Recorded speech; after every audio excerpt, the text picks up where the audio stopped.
ರಾಜಕೀಯ ಕಾರಣಗಳಿಗಾಗಿ ಬಿಜೆಪಿ ಈ ರೀತಿ ವಿರೋಧ ಮಾಡ್ತಾ ಇದೆಯಾ? ಆಯ್ತಪ್ಪ, ಈಗ ಇವರೇನೋ 5 ಭಾಗ ಮಾಡಿಬಿಟ್ರು, ನೀವು 3 ಭಾಗ ಮಾಡಬೇಕು ಅಂತ ಹೋಗಿದ್ರಲ್ಲ, 3 ಭಾಗ ಮಾಡಿದಾಗ ಏನೇನು ಮಾಡಿಬಿಡ್ತಾ ಇದ್ರಿ ನೀವು ಬೆಂಗಳೂರನ್ನ?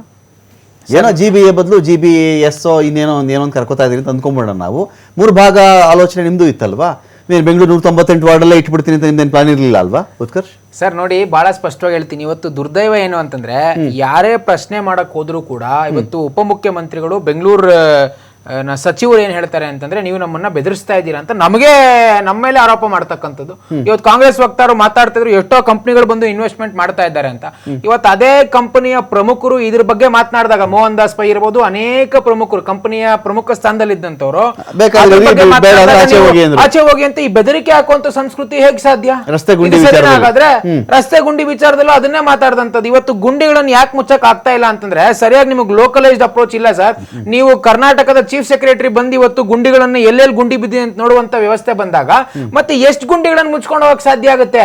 ನಿಮಗೆ ಮ್ಯಾನ್ ಪವರ್ ಎಲ್ಲಿ ಬೇಕು? ಅಡ್ಮಿನಿಸ್ಟ್ರೇಷನ್ ಅನ್ನುವಂಥದ್ದು ಲೋಕಲೈಸ್ಡ್ ಆಗ್ಲಿಲ್ಲ ಅಂತಂದ್ರೆ ಇದೇ ರೀತಿ ಗುಂಡಿಗಳು ಮುಚ್ಚಕ್ ಸಾಧ್ಯ ಇಲ್ಲ, ಇನ್ನ ಗುಂಡಿಗಳು ಜಾಸ್ತಿ ಆಗ್ತಾ ಹೋಗುತ್ತೆ. ಇದನ್ನೇ ನಾವು ಹೇಳ್ತಿರುವಂತದ್ದು. ನೀವು ದಯವಿಟ್ಟು ನೀವ್ಯಾವ್ದು ರಿಯಲ್ ಎಸ್ಟೇಟ್, ಈಗ ನೀವು ಹೇಳ್ದಂಗೆ ಬಫರ್ ಝೋನ್ ಮಾಡಿದಂತದ್ದು ಏನ್ ಕಾರಣ? ರಿಯಲ್ ಎಸ್ಟೇಟ್ ಅವ್ರಿಗೆ ವ್ಯಾಪಾರ ಮಾಡ್ಕೊಡ್ಲಿಕ್ಕೆ. ಇವತ್ತು ನೀವು ಅನೇಕ ಭಾಗಗಳನ್ನ ಛಿದ್ರ ಮಾಡ್ಬಿಟ್ಟು ನಿಮ್ಗೆ ಹೇಗ್ ಬೇಕೋ ಹಾಗೆ ಡಿಲಿಮಿಟೇಷನ್ ಮಾಡ್ಕೊಬಿಟ್ರೆ ನಿಮ್ಮ ರಾಜಕೀಯ ಬೇಡಕಾಲ್ ಬೇಯುತ್ತೆ ಅಷ್ಟೇ. ಬಿಟ್ರೆ ಜನರಿಗೆ ಯಾವ ಸಮಸ್ಯೆಗಳು ಮಾಡಕ್ ಹೊರಟಿದ್ರಲ್ಲ ಅವಾಗ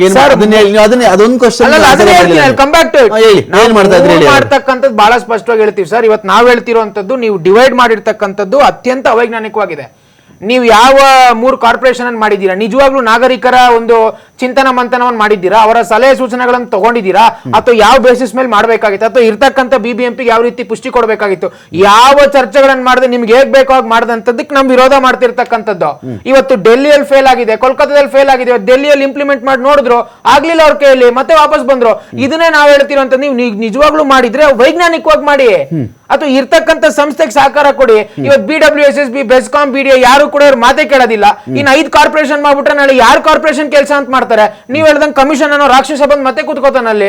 ಹೆಂಗ್ ಮಾಡ್ಲಿಕ್ಕಾಗತ್ತೆ? ಇವತ್ತು ಪ್ರತಿ ಕಂದಾಯ ಇಲಾಖೆ ಇರಬಹುದು, ಎಲ್ಲಾ ಇಲಾಖೆಗಳಲ್ಲೂ ಭ್ರಷ್ಟಾಚಾರ ತಾಂಡವಾಡ್ತೇವೆ. ನಾವ್ ಹೇಳ್ತಿರುವಂತದ್ದಲ್ಲ, ಅದು ಬೇರೆ ಚರ್ಚೆ ಆಗುತ್ತೆ.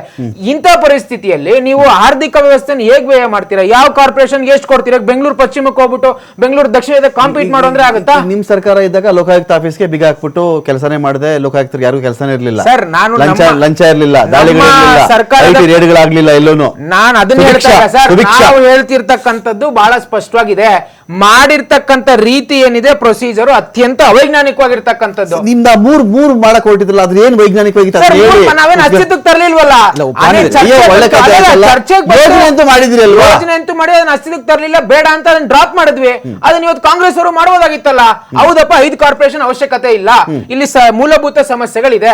ಕಾರ್ಪೊರೇಷನ್ ಎಲೆಕ್ಷನ್ ಇಷ್ಟು ವಾರ್ಡ್ಗಳಾದಾಗ ಇಷ್ಟು ಕಾರ್ಪೊರೇಟರ್ಗಳಿಗೆ ಯಾವ ರೀತಿ ವ್ಯವಸ್ಥೆ ಮಾಡಬೇಕು, ಇವೆಲ್ಲವನ್ನು ಯೋಚನೆ ಮಾಡಿ ಡ್ರಾಪ್ ಮಾಡಬಹುದಾಗಿತ್ತು. ಬಿಜೆಪಿ ಮಾಡಿದ ಪ್ಲಾನ್ಗೆ ಕಾಂಗ್ರೆಸ್ ಅವರು ಬಂದು ಸೈನ್ ಸಿಗ್ನೇಚರ್ ಹಾಕ್ಬಿಟ್ಟು ತಗೊಂಡ್ಬಿಡ್ಬೇಕು. ಮುಂದಕ್ಕೆ ತರಲೇ ಇಲ್ವಲ್ಲ, ಸಿಗ್ನೇಚರ್ ಹಾಕಕ್ ನಾವು ಮುಂದೆ ತರಲೇ ಇಲ್ವಲ್ಲ.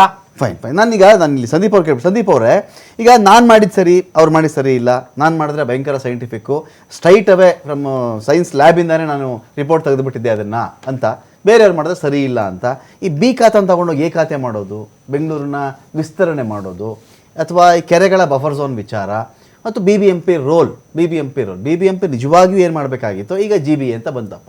ಅವರ ರೋಲ್ಗಳನ್ನು ಅವ್ರು ಪ್ಲೇ ಮಾಡಿದ್ರೆ ಸಾಕಾಗಿರುತ್ತೆ. ಇದರ ಮಧ್ಯೆ ರಾಜಕೀಯ ಹಸ್ತಕ್ಷೇಪ ಆದಾಗ ಹಾಳಾಗುತ್ತಾ, ಅಥವಾ ಅಧಿಕಾರಿಗಳ ಕೈಲಿದ್ದಾಗ ಬೆಂಗಳೂರು ಹಾಳಾಗಿರೋ ಜಾಸ್ತಿನಾ ಅಂತ?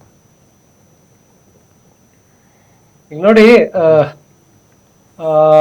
ಪ್ರಜಾಪ್ರಭುತ್ವ ನಮ್ಮ ಲೋಕಲ್ ಲೆವೆಲ್ ಇರೋವರೆಗೂ ಆಡಳಿತ ಸರಿ ಆಗಲ್ಲ. ಸೊ ಅದರಿಂದನೇ, ಆ ಉದ್ದೇಶದಿಂದನೇ 74ನೇ ತಿದ್ದುಪಡಿ ಪಾಸ್ ಮಾಡಿರೋದು ನಮ್ಮ ಸಂವಿಧಾನದಲ್ಲಿ. ಆದ್ರೆ ಇದುವರೆಗೂ 33 ವರ್ಷಗಳಲ್ಲಿ ಯಾವ್ದೇ ಪಾರ್ಟಿ ಬರ್ಲಿ ಅವ್ರಿಗೆ, ಯಾರು ಅದನ್ನ ಇಂಪ್ಲಿಮೆಂಟ್ ಮಾಡಕ್ಕೆ ಅವ್ರಿಗೆ ಉತ್ಸಾಹ ಇಲ್ಲ. ನೋಡಿ, ಕಾಂಗ್ರೆಸ್ ಅವರಿದ್ದಾಗ್ಲೂ ಅವ್ರು ಇಂಪ್ಲಿಮೆಂಟ್ ಮಾಡ್ತಾ ಇಲ್ಲ, ಬಿಜೆಪಿ ಇದ್ದಾಗ್ಲೂ ಮಾಡ್ಲಿಲ್ಲ. ಮೆಟ್ರೋಪಾಲಿಟನ್ ಪ್ಲಾನಿಂಗ್ ಕಮಿಟಿ ಪ್ಲಾನಿಂಗ್ ಮಾಡಬೇಕಾದದ್ದು ಅದು ಇದುವರೆಗೂ ಪವರ್ ಅಲ್ಲಿಲ್ಲ. ಆಕ್ಚುಲಿ ಮೆಟ್ರೋಪಾಲಿಟನ್ ಪ್ಲಾನಿಂಗ್ ಕಮಿಟಿ ಇನ್ನೊಂದು ಫಂಕ್ಷನ್ ಏನಂದ್ರೆ, ವಿವಿಧ ಬೇರೆ ಬೇರೆ ಆರ್ಗನೈಸೇಷನ್ಸ್ ಇದ್ದಾರೆ, ಇದನ್ನೆಲ್ಲ ಕೋಆರ್ಡಿನೇಟ್ ಮಾಡೋದು, ಬೇರೆ ಏಜೆನ್ಸಿಗಳನ್ನ ಕೋಆರ್ಡಿನೇಟ್ ಮಾಡೋದು ಅವ್ರದೇ ಕೆಲಸ. ಸೊ ಅದರಿಂದ GPA ಬೇಕೇ ಬೇಕು ಅಂತ ಹೇಳ್ಕೊಳ್ತಾ ಇರೋದು ತಪ್ಪು. ಅದೇನ್ ಬೇಕಾಗಿಲ್ಲ, MPC ಅಲ್ಲೇ ಎಲ್ಲಾ ಪವರ್ಸು ಇದೆ. ಎಲ್ಲ ಓವರ್ ಸೈಟ್ ಮಾಡೋದು ಮತ್ತು ಕೋಆರ್ಡಿನೇಟ್ ಮಾಡೋದು. ಇನ್ನೊಂದು, ಈ ಸರ್ಕಾರ ಈಗ ನಡ್ಕೊಳ್ತಾ ಇರೋದು ತುಂಬಾ ಡೇಂಜರಸ್. ಒಂದು, ಈಗ ನೋಡಿ, ಬೆಂಗಳೂರನ್ನೇ ಎಕ್ಸ್ಪ್ಯಾಂಡ್ ಮಾಡ್ತಾ ಹೋದ್ರೆ ಬೆಂಗಳೂರು ಉಳಿಯಲ್ಲ. ಅದಕ್ಕೆ ಒಂದು ಥೀಮವಿದೆ. ಅದ್ರ ಮೇಲ್ಗಡೆ ಹೋಗ್ಬಿಟ್ರೆ ನಮ್ ನಗರನೇ ಉಳಿಯಲ್ಲ, ಈಗ್ಲೇ ಸತ್ತೋಗ್ತಾ ಇದೆ. ಇದು ಇನ್ನೂ ಜಲ್ದಿ ಸತ್ತೋಗ್ಬಿಡತ್ತೆ ಈ ತರ ಹೋಗ್ತಾ ಇದ್ರೆ. ಆಕ್ಚುಲಿ ಸರ್ಕಾರ ಏನ್ ಮಾಡ್ಬೇಕಂದ್ರೆ, ಬರೀ ಬೆಂಗಳೂರಲ್ಲಿ ಯಾಕೆ ಇಲ್ಲಿ ಎಲ್ಲಾ ಕಂಪ್ನಿಗಳು ಬರ್ತಾ ಇರೋದು? ಇಲ್ಲಿ ಒಂದು ಇಕೋ ಸಿಸ್ಟಮ್ ಇದೆ. ಇಲ್ಲಿನ ವೆದರ್ಗೆ ಅಂತ ಯಾರು ಬರ್ತಾ ಇಲ್ಲ. ಇಲ್ಲಿ ಬಂದ್ರೆ ದುಡ್ಡು ಮಾಡ್ಕೋಬಹುದು ಅಂತ ಬರ್ತಾ ಇದಾರೆ. ದುಡ್ಡು ಯಾಕೆ ಮಾಡ್ಕೋಬಹುದು ಇಲ್ಲಿ ಬಂದ್ರೆ? ಇಲ್ಲಿ ಈ IT ecosystem, BT ecosystem ಚೆನ್ನಾಗಿ ಬೆಳೆದಿದೆ. ಇಲ್ಲಿ ಬಂದು ಆಫೀಸ್ ನಿಂತ್ಕೊಂಡ್ಬಿಟ್ರೆ ಇಲ್ಲಿ ಬಿಸ್ನೆಸ್ ಚೆನ್ನಾಗಿ ಮಾಡ್ಬೋದು, ಬೇರೆ ಬೇರೆ ದೇಶಗಳಿಂದನೂ ಕಾಂಟ್ಯಾಕ್ಟ್ ಚೆನ್ನಾಗಿ ಮಾಡ್ಬೋದು ಅಂತ ಇಲ್ಲಿ ಬರೋದು. ಯಾರು ವೆದರ್ ಬರ್ತಾ ಇಲ್ಲ. ನಾನು ಹೇಳ್ತೀನಿ, ಇಲ್ಲಿ ಈಗ ಎಷ್ಟು ಟ್ರಾಫಿಕ್ ಕಂಜೆಷನ್ ಇದೆ, ನಮ್ಮ ವೆದರ್ ಹೋಗ್ಬಿಟ್ಟಿದೆ. ಈಗ ಬೇಸಿಗೆ ಕಾಲದಲ್ಲಿ ತುಂಬಾ ಹೈ ಟೆಂಪರೇಚರ್ ಇದೆ, ಮಳೆ ಬಂದಾಗೆ ಎಲ್ಲೂ ಇಲ್ಲದೆ ತರ ಮಳೆ ಬರ್ತಾ ಇದೆ, ಸಂದೀಪ್ ಅವರೇ, ಇವೆಲ್ಲ ಸಂದೀಪ್ ಅವರೇ, ತುಂಬಾ ಲಾಸ್ ಆಗ್ತಿದೆ.